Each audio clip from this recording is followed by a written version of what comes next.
Welcome to another episode of In Your Face Podcast with me, Kolani Gaya.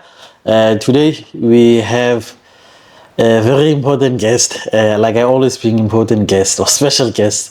I have a leader in the community, a leader in the society.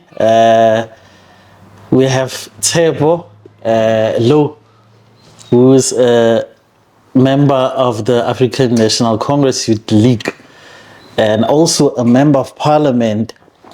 He's part of the committee, the education and higher learning. Basic, yeah. Okay. Welcome, sir, to In Your Face Podcast. No, welcome, Kolani. Let me greet the viewers at home. Let me start by saying ke re madume ke se Africa. Go go tswa teng go gae ba re madume bo tlhoka thata ha o kopane le maAfrika o ba itsise gore go wena mang o tswa kae. Let me welcome everybody. No, thank you very much, man. Today, like we've spoken earlier, and I highlighted to you that our episode is going to be one of those episodes whereby I just want us to inspire and motivate fellow young people. Somebody who comes from ordinary circumstances, underprivileged, like most of us are. So I just wanted us, because you're one of the people that I feel we need to celebrate as a province. We need to celebrate as young people, you see. So that's why I said, let me bring you. We normally bring lawyers, we bring people who are in these different professions. But so I said, let's bring a politician today. Let's bring TSHEPO, somebody whom we can relate to. Yeah, you see. So I want you just to give us a background of TSHEPO. Who is TSHEPO? Okay, it's a tough one. SEDUKANELO TSHEPO LOUW was born in Pampilstad, 1990, 2nd of August. Okay. And then I'm a son to my late mom, Nodabepi LOUW, and Raymond LOUW, who's my father, who's alive currently. Okay. So we grew up in a very not balanced family, but trying family that we were not so good financially, resourceful, but we had a passionate mother who would have also pushed us to have said, look, out of your situation, you must go to school and learn from school to get out of the situation. I don't have much as your mother to give, but yours is to learn from the situation, and outside shouldn't influence how you are thinking. So that's me. I grew up in a family that was not so rich, but very much trying and poor. My mother was a domestic worker working at the place in St. Vase in Hasvater. They were doing peanut butter. My father was a miner at Impala. We just retired now.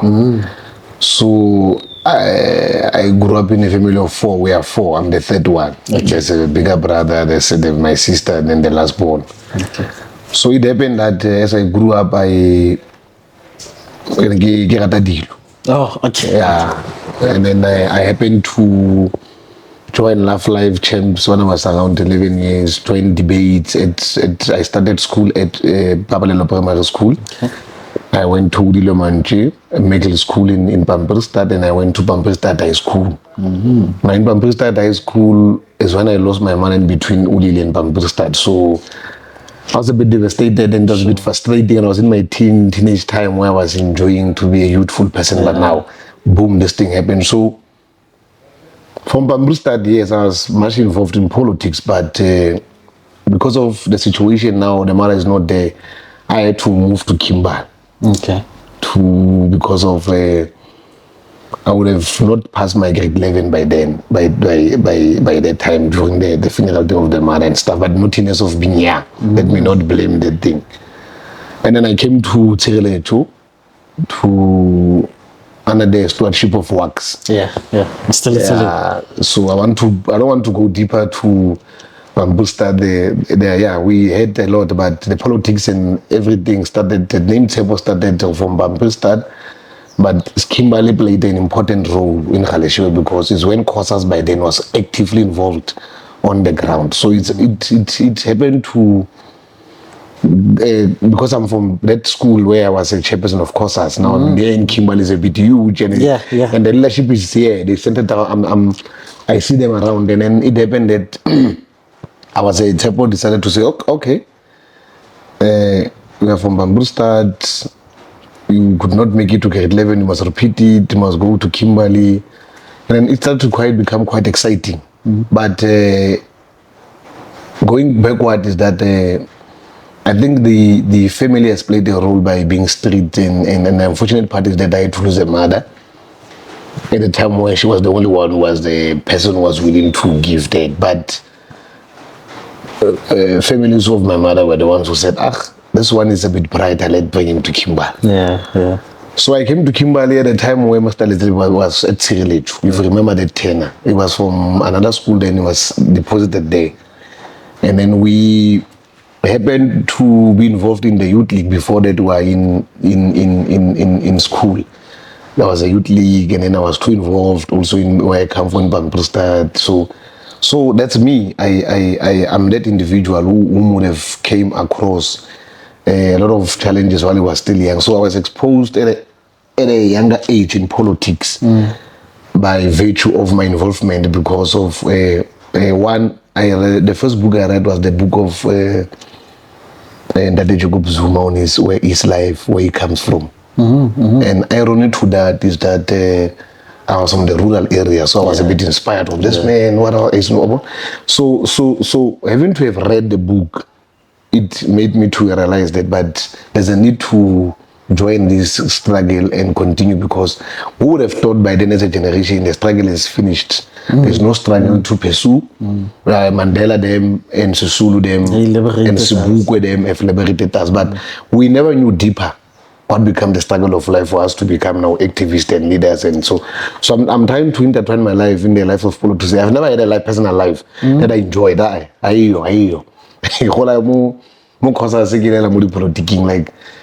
I can tell you now, ever since primary to middle school, which is secondary, to high school, to tertiary, I was just involved in politics. So my life revolves in politics. Everybody who's in my life, they used to come at home, they used to sleep at my home. So I'm just trying to show you how my life was involved when I came now from Kimberley, from Bampristad to Kimberley. So in Kimberley, it's a hub of politics. In Kimberley, you meet everybody. By then, the re-emergence of COPE was starting to start. By that time, there were strong dynamics and factionalism.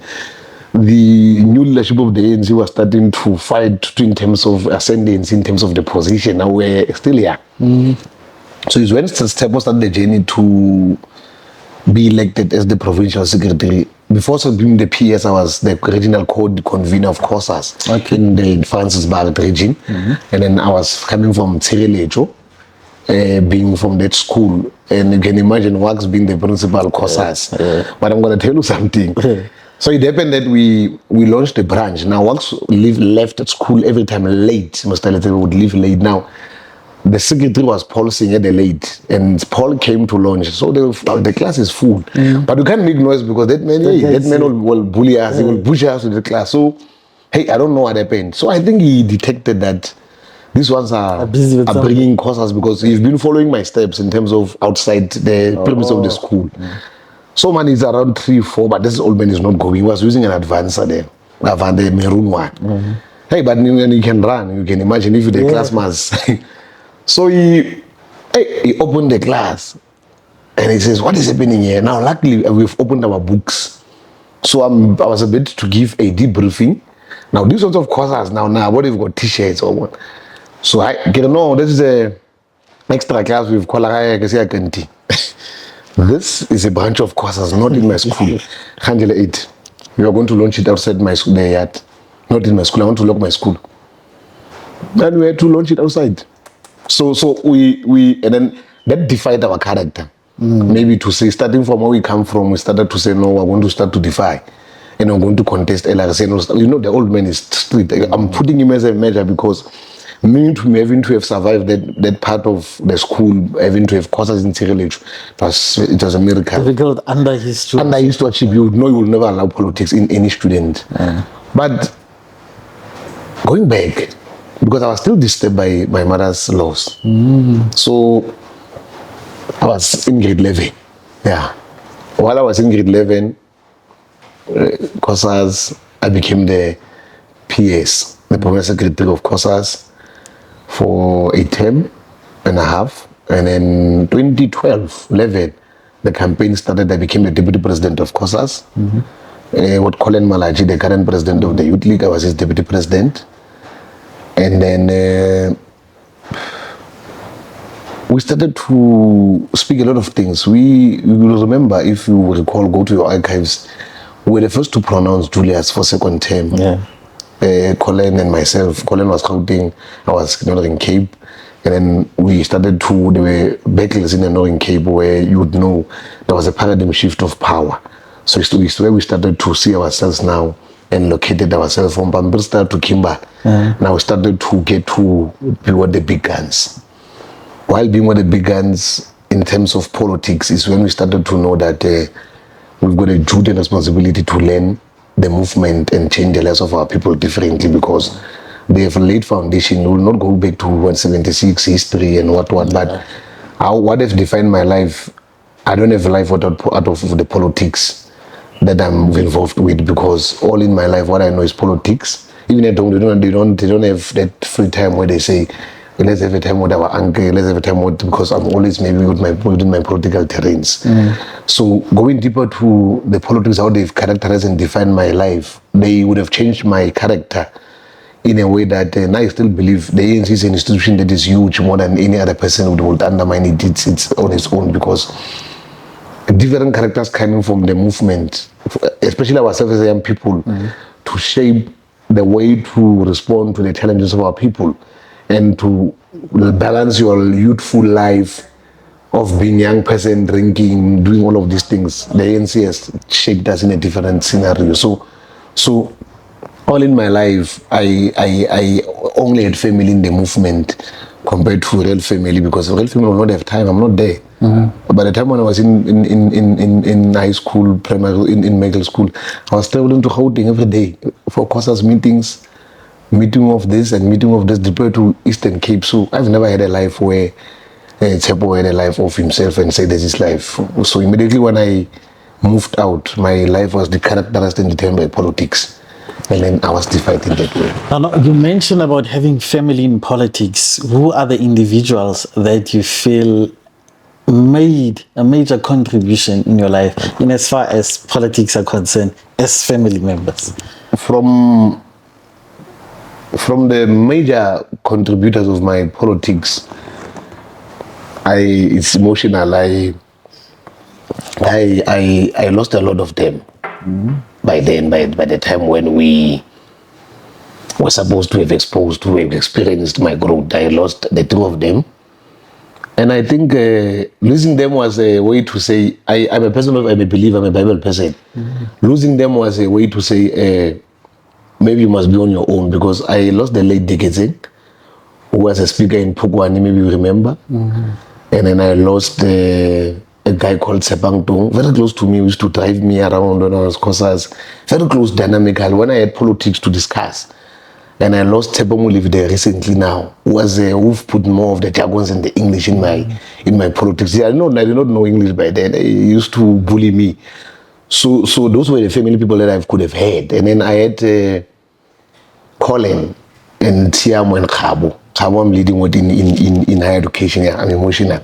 So it's so immediately when these ones I lost, we grew up together with the four. We started to be close, and I started to travel a lot to Gauteng, because it put a toll on myself, because I'm a person who's very shy. I'm not a person who's, if you think, this one can speak. No, I normally believe in speaking first with someone to say, can I go and present myself? No, do that and that. So I lost very close people, because I'm saying this because if it was not of them, I was not going to be in where I am today. I asked you that question intentionally. I had a conversation with somebody, which was Friday. It's somebody who's also from Bambilstad, and who mentioned Diketseng to say, if it wasn't for her, I don't know what would have happened to TSHEPO. And she was like, she was the best. She was the best. She took me out of the street when I happened to have lost my mother. She was there full time. And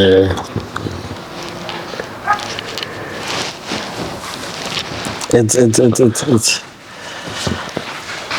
like the conversation that I had with the person. I had to explain to him to say, no man, I'm having TSHEPO. and I thought of that when you called me, hey, this one's gonna take me back. And I was preparing that. I'm not gonna cry. I'll come prepared, but I know you relate with me because we would have met by then. Yes. So sometimes I'm crying, celebrating the tears of joy because look, someone takes you from nowhere. She brings you up here and says to you, you must go to school. And to go to school, you must know that there's a future ahead of you. I don't know, but not be. I'm fighting big guns. Go and do it, and I did it. And then, but it's a bit difficult to share. I've been running around the podcast because I've got a history of any tissue. Yeah, I've got a history that if I must share my political journey and if I must speak about where I come from, I can't leave it behind. So you would relate how we came about to be strong, to be closer, and all of that. So I'm writing a book, and I'm stuck with the I want to share what the tears that are dropping on the part I must express a part of how she played a role in my life because that lady was the best. I'm embracing her life even today. I'm proud. I'm standing tall because I was not gonna make it without her. Let me tell you why. Let me stop crying. So I'm contesting the Youth League regional secretary. In the one with Mangi Mangla, them they were coming to the contestation. So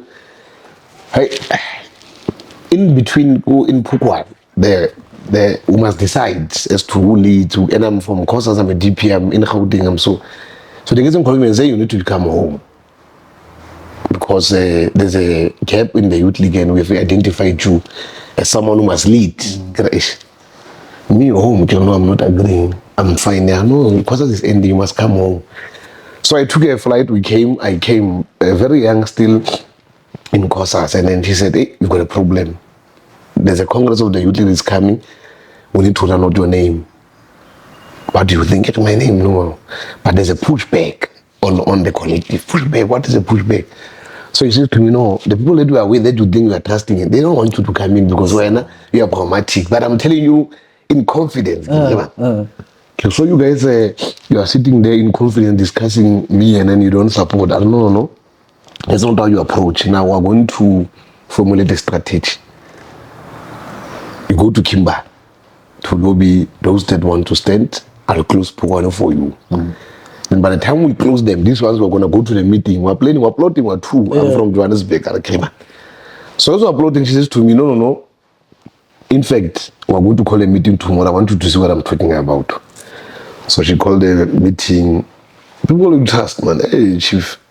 Thinking that out of 6 people, I'll got hands supporting me. She's only one fighting there. What Basi? Yeah. Others are saying I'm too small. His one is too small. You won't make it. All of that. You know, she took the bag. She took me with the hand and said, let's go. I'll run this man's campaign from there. And she did it for me. Alone. She did it. Then I became a regional secretary of the Youth League.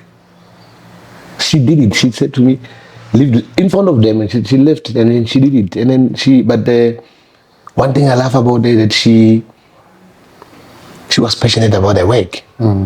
Especially when she was a speaker, she was reading a lot. What people did not know that about her is that maybe I must share a little bit on why I'm inspired and why I'm proud.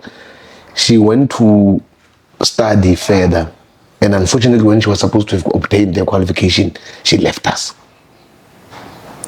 But she left it on the purpose to say, you must know that beyond politics, there's life. There's life, yeah. You must go and study now. That's why I'm celebrating her life, and I'm proud to have been associated with such individuals.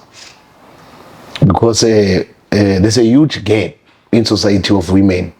Let me get to issues why I value women and I believe women should be the one leading us. And why I was very angered by the gender-based violence issues that we are confronted with in society.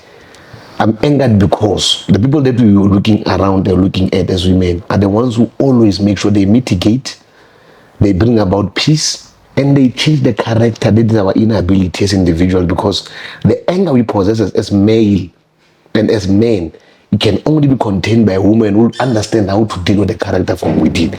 So from the anger that I could have had from the youth league, from COSAS, she was the only woman who could put her foot down and say, this is not how a leader must be treating himself or herself or responding to the challenges.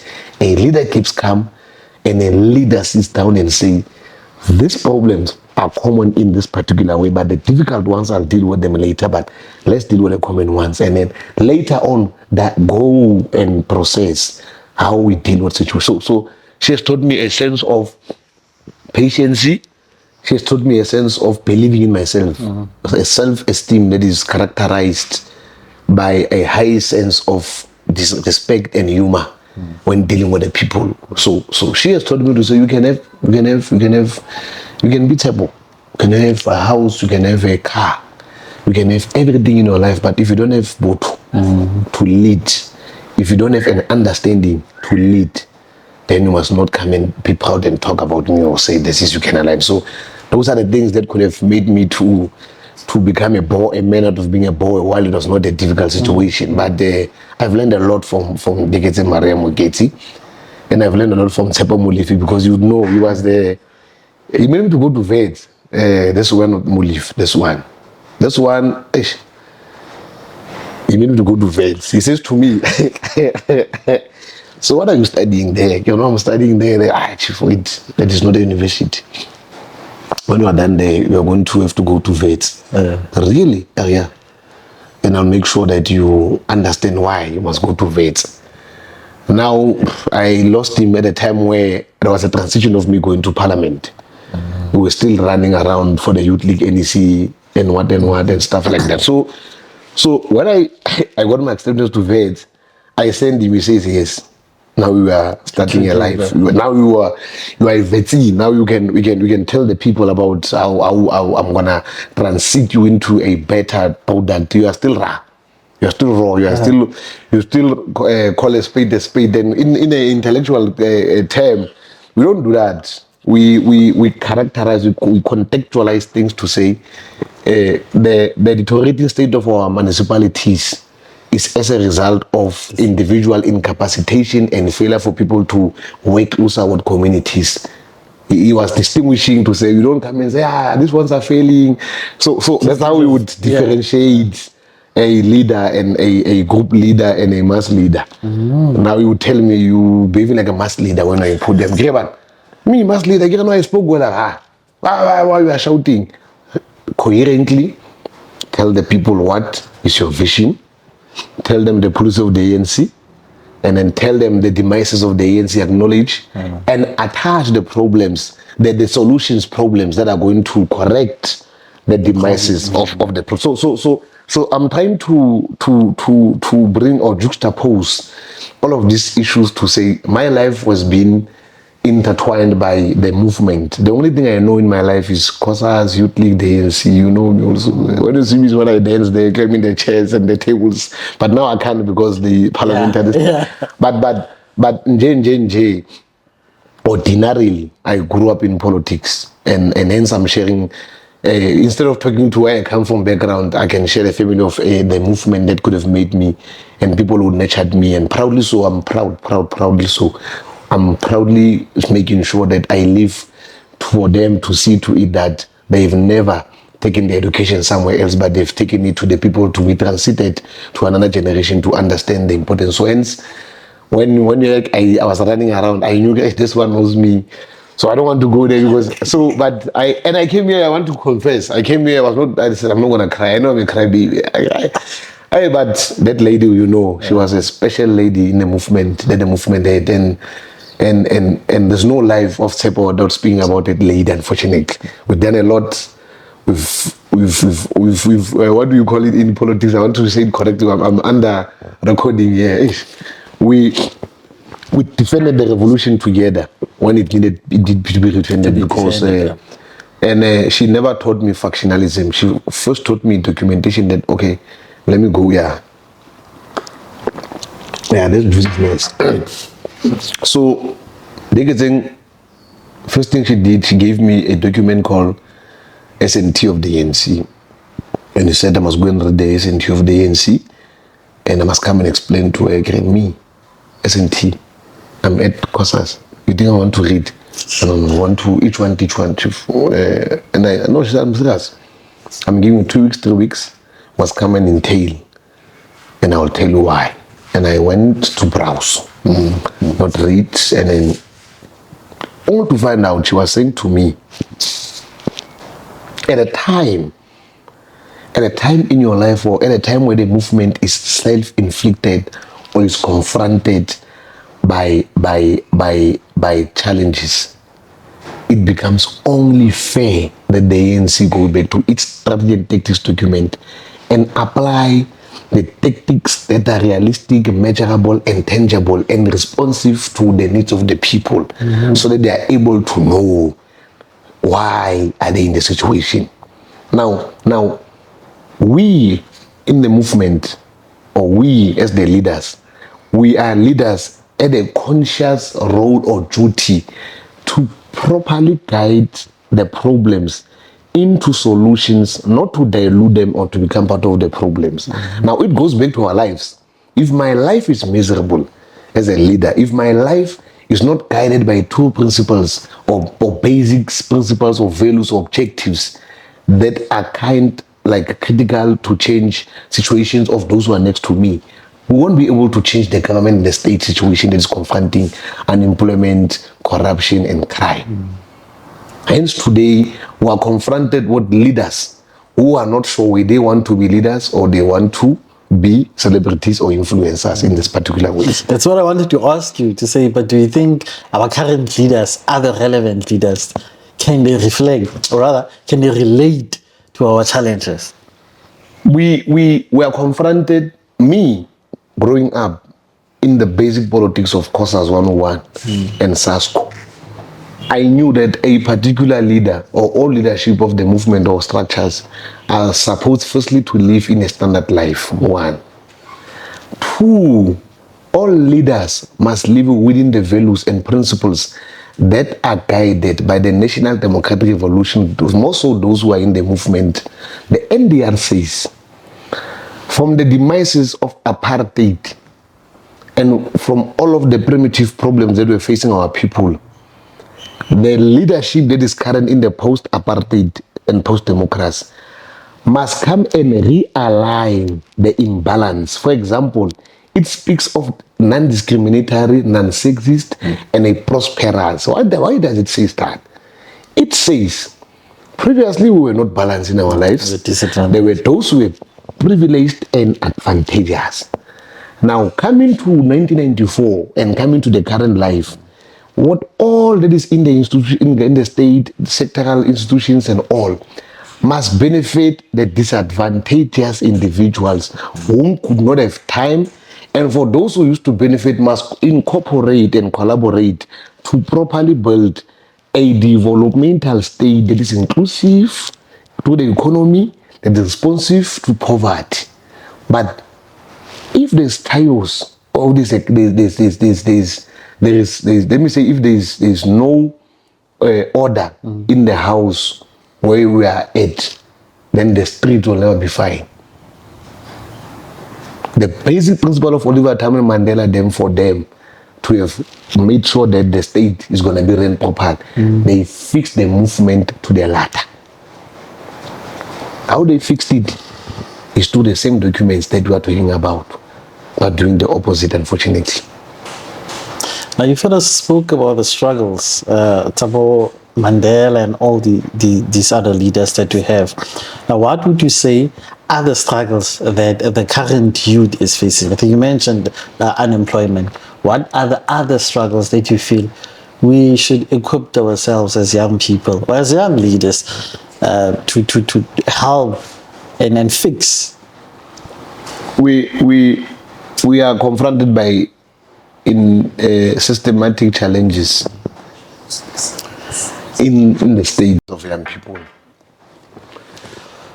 All the apparatus, all the key components of government that were supposed to be responsive to the struggle of the young people, they are crippled through the system.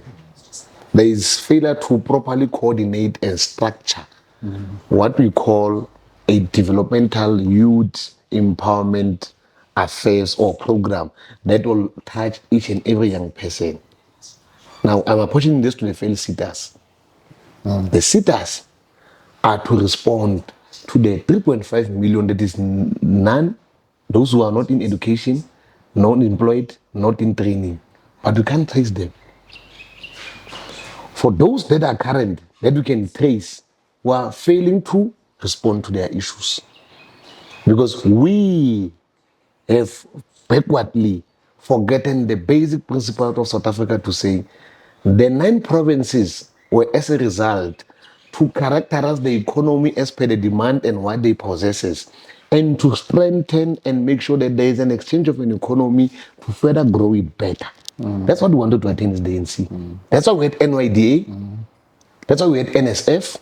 That's why we had SETAs, that are local government SETAs and agri-SETAs, so that we deal with the food security. We've got our people who are young people who are expertise. Now, how do we respond to the question like that? Is to have a self-introspection who are in government, because I'm presiding over those who've been long in government. But I can tell you today, the failure for our properly coordinated internal controls and gravely concerns of mismanagement of resources and failure to align the predetermined objectives as what governments expect us to do, young people will forever be poor and will never get their response back as to what is happening to them. If we do by the things by the way for compliance and not for impact on the real lives of our people, there will never be a state to deliver to young people. What the state must first acknowledge to say that we need to put corrective measures in place that are going to be responsive to the current demand of this youth. What are the current demands of this youth? The current demand of this youth is not service delivery. No. They are saying, give us opportunities, we'll further explore what their ideals, because they have shown us through their results of matric 2024, 23 to say, day and day, under difficult conditions, under classrooms that don't have windows, we are passing, we are getting our the results. But you, government, must play your part. Now, whose government? Government is not those only who are in government. Government is all of us in South Africa with different caps which were stakeholders. First and foremost, we don't have much more of the parent involvement in public schools, with schools of quintile 1 and quintile 3. And that is now taking you, we don't have a about. But neighbors or children, we've deviated. That's the first problem. I don't want to go to the debate of economy. Secondly, we've got disregard to the laws of the country, and we are entangled with those who are within the laws to do what we are doing. Hence, our communities find themselves whereby people can be raped and people are not charged.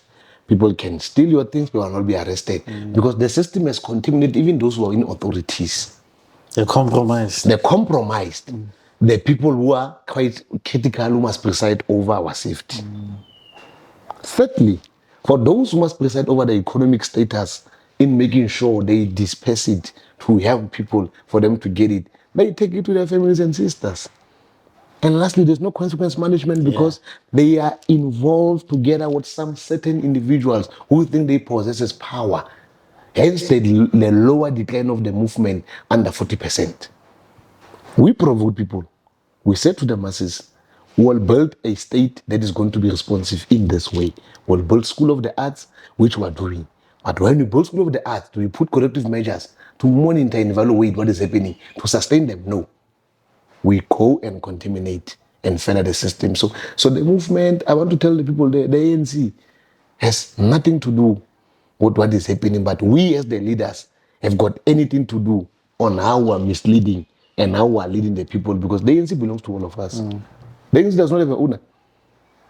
That's what we're taught. The ANC belongs to, even this generation. I was saying to one young people I was addressing in one rally, I said, this is our heritage, the ANC. If we don't come and defend it, no one else can defend it. And how do we defend it is to start by going to build strong branches. I'm saying this because our ideology and other political parties' ideology is far-fetched compared to the fact that if we can implement, the country will have its own medium-term development objectives to attain them. Inclusive economy, response to poverty and the employment, and build a development state that is going to be responsive and create opportunities that is in government. But now you talk about building strong branches. How do we do that? Because I would want to believe that these very same people who tend to contaminate or compromise the leaders are also there, they play a part. Now, how do we ensure that from those strong branches, they do not play a role? We were confronted by individuals who hijacked the movement. Sure. How they hijack the movement is because there are steps or procedures that they want to follow for them to be able to succeed. That's why the movement, or if we must agree to go and do a vetting of all of the leaders and all of the people we have, we will be faced with a serious challenge to say a lot of those who are leading us today are not from the ranks or the school of thoughts of understanding what the ANC would have wanted to attain. And what it stands for. And what the ANC stands for. Firstly, the ANC's character was to liberate the majority of our people in all corners of South Africa. Hence, it said we'll have 3 spheres of government to respond to these challenges. We'll have local, provincial, and national to intertwine and be responsive to the challenges. Now, they were infiltrated by those who are aware of the machinery that we possess to have as the machinery of the state. Now, as they contaminate the movement, they bypass and make sure they kill the internal controls of the movement. That is to start to bring new tendencies, factionalism and discipline, so that when you want to apply, the very same masses are the ones who will defend seeing you as someone who's good, where else we know you are there to subvert the movement. So it goes back to the political education that we've started ever since we started doing our renewal process. And it goes to the context and the content. And it also goes back to the caucuses of the ANC in municipalities. Are they willing to say, we've got a list of service delivery issues. Within 20 days, we'll address 10 of them. And then we'll go back to the people, not campaigning. Not going to the people campaigning, But given going to the people as per the regulatory procedure of each and every institution to report back to the masses. We must be genuine. We must not be by compliance by MFMA. We must be based on the fact that we want to change. When I move there as an activist or as a leader, I must say, this is my doing, and the people of Khwati, we've turned around Khwati, we've made the better province because we stood up together. And how we stood up together, we as the leader said to the people, we need you to pay the services, so we need to be responsive. But how do you pay services when there's no responsiveness? A difficult one. But also the people must stand up and say, we pay the services, we're going to identify proper leaders from within the ranks of the movement. Because I can tell you today, the voter decline and people not voting is because people are saying, we still believe in this liberation movement. But the elements and tendencies that they possess and the criminals who have hijacked the revolution, who are not deeply rooted onto the context of the movement where we want to attain from the NDR and heading to attain the National Democratic Society, are the ones who are furthering putting the ANC down to the drain. So the only way to respond to this is the ANC to identify, confront, and how do we do it is to have a mixture of all individuals who possesses different qualities, whether from school, because we're multi-church, whether from church, and we start building first. Go to one thing. But that about not go to one thing. I could only go to. The neighborhood watch in terms of the principles.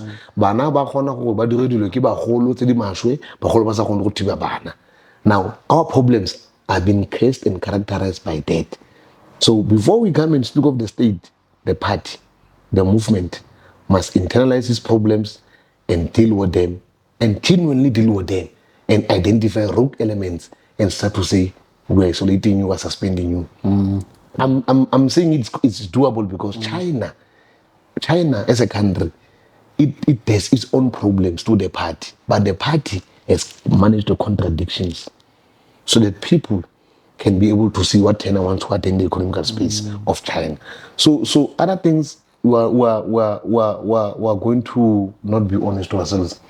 We are informed by corrupt individuals who wants to live beyond their lifestyle. Means, yeah. The ANC is being characterized by individuals who wants to gatekeep, to hire all their families. The ANC is characterized by elements who wants to spite others and further not and forget the principal objectives of the movement. Hence today, if you can look at the current problems, the people are not going kind to EFF, they're not kind to DA, they're saying this ANC, they're a failure. And on Abato very aggressive individuals. And we, the leaders of the ANC, are we conscious? Do we understand what people want? Do people want temporary? No. Do people want long-term solutions that you spoke about? We came to the people and provoked to say there's a medium term that we are going to do and a long-term plan, which is the NDS. We're left with 5 years to reach the 2030. And the medium term plan and its frameworks, if you look now, when I must go to higher education, what the problems of higher education, the medium term to long term says that we're not attaining the NDS by virtue of us failing to do a predetermined objectives, simple predetermined objectives. The higher learning and teaching that must incorporate the curriculum that is in demand of the high demand of the technology, high demand of the of the economy, and adapt to say what Kimberley specializes with on Northern Cape. Let's start dealing with, and how they must deal with different way, and let's start putting the economy to the people. That's what we said. Suppose you've said a mouthful, of which is something that a lot of us can relate. And we have those people who say, the ANC is failing us, and other people by ANC would come very arrogant. But I think now, for our people of this channel, they would be able to relate, because I think you've broken it down for them. I want us to move to the portfolio committee that you're presiding over. Now, we've seen challenges, especially this week. You guys are busy with the SPU. A number of challenges were raised. Now, there's something that I personally have always wanted to ask. You guys call these guys, they go there, you ask them all these sorts of questions, and sharp, we can all see here, but fail and. Are there mechanisms in place that are there to monitor and ensure that whatever commitments that they have made, they really deliver on those?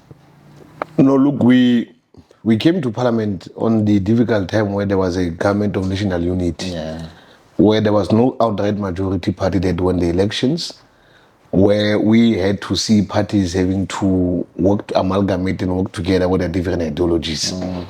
Now, the Higher Education Portfolio Committee was characterized by most young parliamentarians from the various political parties, and most young leaders who also led in SASCO, in different political parties, EFF Student Command, and many others. Now, looking at the portfolio committee, when we started, it was not easy, firstly. One must start to say that. Because we would have now have to look at the realities and measure what people are saying they're going to do. For example, the senior management of the departments, the administration, when they come to members of parliament, they bring their what we call the APPs, that is predetermined object targets. And those targets now, when you are done setting them up, you align them with the budget. That is us giving them as parliament. So, having to have understood government, because I'm from the municipality and mostly got experience, then we started to sit down and say, but there's a problem in our education. One, when you go back to your previous reports and you come current, the similar issues are not being dealt with. That means Parliament is just a matter of compliance and then don't go. And what we did, we had an in-house to say, let's go and further explore onto what can be mechanisms that you put in place to track and trace and give feedback on issues that we could have resolved and we could have presided over. And we resolved to say, one, we're going to have a resolution tracker. Every meeting, the chair writes all letters to the relevant people based on the requirements. And then within a period of 7 days, the departments are replying. And then we track each resolution to the latter. Okay. I can make a few examples if you can check. Yes. We went back to UOFs. It was an oversight. We went back to UOFs when there were issues, we addressed them. Issues of private security, even others were not addressed, but there were issues that we addressed as a parliament committee. And we said to them, they must come and report quarterly to us. Okay. They must report quarterly, monthly. And then what we also do, where we see this corruption, we refer to the legal authorities. Oh, okay. Because we've never had. That's why we must see in our committee, our composure of the committee. We have AGSA, we have stakeholders, we have students, we have everybody, so that when you compile a report, we write to the Speaker of Parliament and say, these are the issues. And then issues are now referred to different authorities. In the case of Stukkie University, sure. When we entered Stukkie University, we entered it in an oversight that is ordinarily saying how far you as a post-democratic university. And then, first thing, we were confronted by GBV. Two, we were confronted by suspensions of individuals. Three, non-payment of providers. Four, there is a level of patronage and sabotage and bullying in between the university. Now, what was painful for us was how the gender-based violence matter was addressed. Yeah. It brought us to our knees as Parliament, and it made us to ask questions to say, let's leave Stukkie. This is the 4th to the 6th institution where gender-based violence is being treated ordinarily like this. In the institutions, ever since we've confronted it, it was painful. It's painful if we must be confronted like such and are not able to respond to such. So, we realized also, instead of those who are perpetrators must be prosecuted, they are rewarded. Yeah. And those who are victims are being prosecuted informally and illegally, and they have been harassed. Two, the university has problems of many providers who fall short or not paid while the students are the ones who are suffering. And we said to ourselves, this is two abuse that we're dealing with. One, gender-based violence, and emotional and physical, and bringing stress and trauma to our people. And we have written letters as Parliament, I can assure you, to say, we want all the cases to be taken up, we want to reopen all the cases, we want to go give support, psychosocial support to the families, and want further investigations to close the matter. And want a fully fledged committee that is going to be responsive on gender-based violence, including ourselves in all these institutions, because CGA is dealing with gender issues. So, and they did say to us, we are not able to respond because there's no threat that is binding us. And we said, we're going to give you the threat as Parliament. We'll subpoena people, we'll go and do cases on behalf of people, because if you know what is Parliament, Parliament was never meant to go to Cape Town. Parliament is the parliament of the people that should be responsive to the people. That's why people can petition Parliament any day, any time. What they are issues and say, respond to the issues. We are national councillors presiding over the national matters. What any issue that concerns us, that's why when you read section 55, subsection 2, paragraph B, it entails that we do oversight in any state organ that we give money to as Parliament, or that we seems to be working with directly. So, which means all of them, we can play oversight and say, this is not how things must be done, you must correct. Now, previously, there were no trackers that could have put in place. Now, after every quarter or a year of a program, we review. Have you done this? Who's been there? What are the issues? Have you investigated? We come with feedback, then we make follow-ups. And students contact us directly most of the time to say, we got our feedback, my NASFAS was paid, we got our feedback, I'm fine. Now, on that issue, whereby you guys told them that you want them to reopen cases, you want everything to be redone. Ne? Now, what happens to those who were part of covering up these things? Those who were protecting these individuals that were actually supposed to be subjected to disciplinary processes, or that were supposed to be subjected to the relevant authorities. What then happens to them? The department will give us a comprehensive report and all of those things. And for you to investigate a serious matter like this, there will be serious investigations from the law of authorities. There were case numbers that were involved in this particular way. Now, we've given to the expertise of the laws to say, when you come to us, don't come biased or what, but if there's a need for you to act, call us and tell us. Then we'll be able to come and see. But I can assure you, by December or by next year, we would have given our feedback as a committee ever since we've been elected in Parliament, and you'll see the progress we've made. Others have been investigated in different institutions, others are suspended, consequence management are happening, and even now we took a decision to take the DG to the Speaker, to the President, because all of these problems, we are pushing them to the Director General because he should be the one presiding and understanding what are the problems confronting our people. So we've taken a decision that whether we get killed, whether we get sabotaged or what, the people will come first. Because when we were sent to Parliament as the young generation, we were sent to go not to have talk shows about their challenges, but to make sure they are real. That is why we're on the ground. That is why we're in every situation we're responsive as Parliament. More so higher education, the portfolio committee. We are hands on the deck, from administration to everywhere, because why do we give you money as Parliament and you don't perform in learning and teaching? Where else will be stood by the future of the country, where you must grow the economy as the higher education? The president says to you, as higher education, I'm giving you billions to go and transform these young people to come and respond to these problems. Now, why should we really learn about you and play games with you? Well, young people, we know there's a 3.5 million or now 4 million that is missing that you can't trace. But on top of that, there's a 6 million that we can also cater for. Or there's a portion that we cannot cater for that have been different from NASFAS, but the head government is the government of the people. We are going to have to play our role.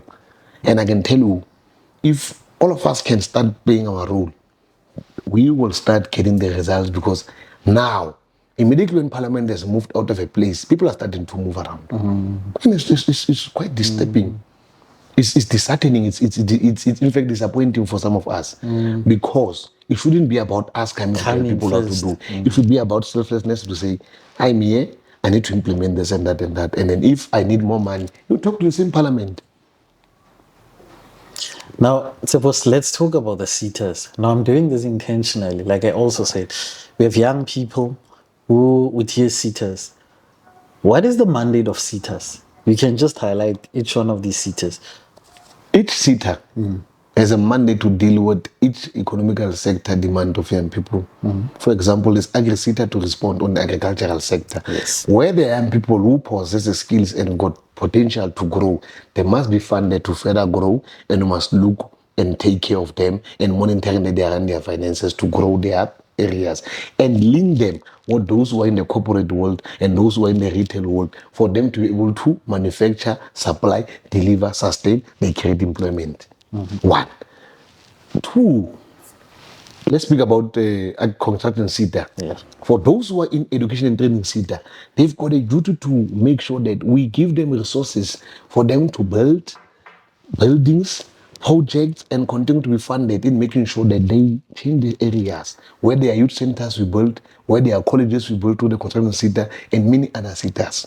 Now, each sector was given a mandate based on the demand of the country, economic-wise, socially, and environmentally, in terms of what are the demands. That's why they were based on to say this is a financial sector that deals with the financial issues, where they must fund, where they must be able to continue to extract or prolong the financial companies for them to play their oversight role in making sure that they give opportunities for young people, they train them, they do that. They must be able to give them the particular opportunities. But the sitters at this current point, they are confronted by corruption, maladministration that is deliberate because people have not been reporting and doing what is expected. When last did you do a sitter doing in Kimberley? West, not in Kimberley, Northwest. We don't have support from the sitters. And we did raise our concern to say, we understand you are saying people don't apply. But when did you go and tell them? Because government must go to the people. And tell the people, what is it that we And can people do? must apply. So these sitters are part of collapsing government because they are not doing or fulfilling the mandate that the president could have said they are doing. Let me explain something. The son of the president is not the son of the president. It's the son of all the departments. The president comes and say, higher education, what are you doing? But then they come and say, no, we've got in one sitters, we'll do that, we're going to train people 1, 2, 3. Basic, we've got pit latrines, we are removing them, we are going to build schools. Police, we are going to have recruitment, okay. And the president says, how much should I give you? The same people again, they are budgeting.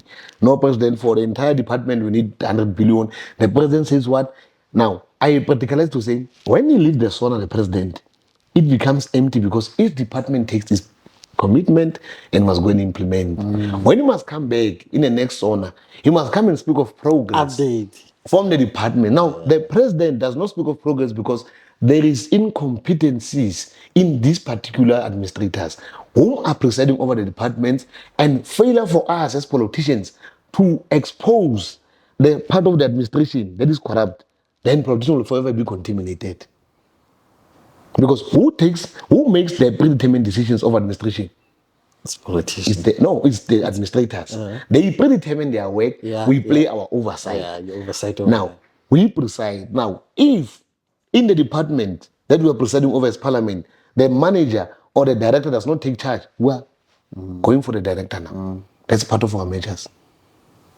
I agree we've got an APP, a key performance plan as a manager that says, by this step, we're going to attain this, that, and that, and that, and that. This is what we need Now, to get there. why would not have consequence management if I'm not attaining what I said I'm going to do? Predetermined. I said I'm going to, this year, we'll have big cameras in the studio. This year, we'll build, we'll erect. I've said that as a manager, there's money. I'm not doing it. Why do you keep me? And then you go to parliament and tell me, no, we delayed the deviation. That's the problem there. The problems comes with a deviation that is unrealistic and not real and impacting the lives of our people. So the sitters, what their mandate, what everything, go and read, they are clear. But the implementers, the actors who must implement, The problem. they are contaminated, my brother. They are contaminated.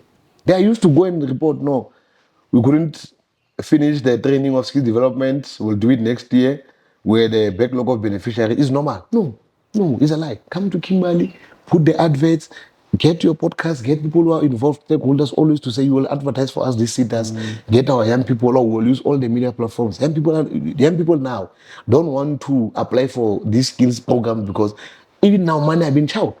Their stipends are not getting to them. Yeah. That's what we are fighting against in the 7th administration and the Higher Education Portfolio Committee. People are just being paid for Christmas. When they are paid for Christmas, they don't pay students. Then what students do, young people are not voting. Why they don't vote? We've still given them 3 internship shifts. We've not given them their mind. I went to the first internship. I went to the second one. To the third one, and I go great because I'm told about these things of yours. Where else will never give me money? It's frustrations of young people. Who must fix them? It's us, the young leaders, who understand their stories. Hence, we are putting that matters in parliament. Now let's talk about the national local government elections that are coming. We have young people, and for the reasons that you've just highlighted, what would you, as a young person, say to them? Why should they vote for the movement? First and foremost, they must not first vote. They must take charge and get to the ranks of the movement and go and influence the movement from within the ranks. There are two processes that I spoke about. That we are an ANC of the people, not of any Rebafit, ANC, all of us. Now, the young generation must go back to the same ANC and to go and characterize and change the situation on the ANC. The problem is on the basic units. Non-involvement, non-participation of us. Whether it's ANC program or government program, we are nowhere to be found as young people. We are nowhere to be found as young people. So I'm saying to young people, before they think of voting, they must participate in the movement and tell the ANC what ANC they want in their vote. All of them. It's simple. How they do it is then now they start to take the reins and contest the same positions now for them to ideally go and make sure they implement. I get what they've seen what else we can do it in parliament. Now, young people must do the same. But now there's a young person who says, I want to be actively involved. But it seems like these guys who have been here are like keeping. Yes, keep. Yeah, that's we are fighting the cancer of gatekeeping, of wanting to personalize the ANC every day in the movement. But I want to say the generation of 1976, when they saw to it that the system is too difficult, they regrouped, they united, they fought back. That's what we are doing as the ANC Youth League. If you were part of the NDC or you've read of the NDC, we have said as the ANC Youth League, we are going to take the reins of the ANC and unite young people either by force or either by ideology, for them to understand that the revolution, when we read the books, was never taken by old people. Yeah. It was taken by Young the same 35-year-old Walter Sisulu become the Secretary General. Now our disconnection and our disunity and our jealousy, that does not have substance and that does not hold waters, shouldn't derail us to unite in ideas and pursue them. Either within or outside, we need each other. We are divided. 1. 2, we are being divided by virtue of the same people who possess the resources by capturing our minds through the state projects, either or through whatever that they possess, through their jobs. Now, if we must sit here and plan and agree, how do we take a revolution forward? We are being sold by the same young people, whether we like it or not. Whether they know, whether they know, they don't know. Oh, it's easy. Those that they don't know, when they get approached, they sell out. They start to be the ones who are used against us, to fight against us while we are running a revolution this genuine. Now, it depends on us as young people. Did we understand by then? When we say let's leave apartheid, what? Did we understand the coordination that characterized why there was a youth that fought for political freedom? And why there's a need for a youth that wants economic freedom now, not later? That's how we said, as the Youth League, to unite young people. Let's have the minerals that are strategic in the key sphere part of the country or the continent. South Africa were very much rich at the minerals. Yeah. But how do they benefit us? Because we've got a history of this thing, the big hole here. Yeah. You guys you are busy at London. Your crown is there. Yeah. The crown is there. And none of us are speaking about the crown. 1. 2, okay, let's leave the crown. 2, let me get to the crown before I go to the solution. I've got a view about the crown. It's either we're supposed to charge London to pay the loan because that diamond comes from Kimberley. That thing that they are wearing in London, it's from here. That big gold that is here. We have to be revolutionaries and demand our crown. Is that they pay a loan on our crown? Because they don't have money, those guys. Where did they get a crown? From Kimberley, this dry like this. 2. Now the Youth League has said, okay, we can't go to look for the crown. You can't do that. Regulate the minerals.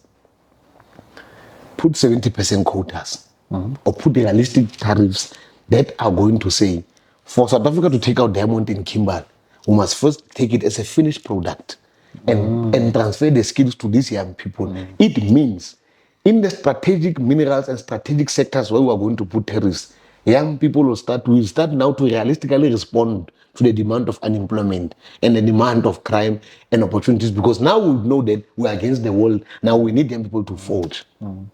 We'll be forced to do that because now we will be against the world to say there will be more demand. We are saying we no longer send a raw material outside. Yeah. It's cheaper.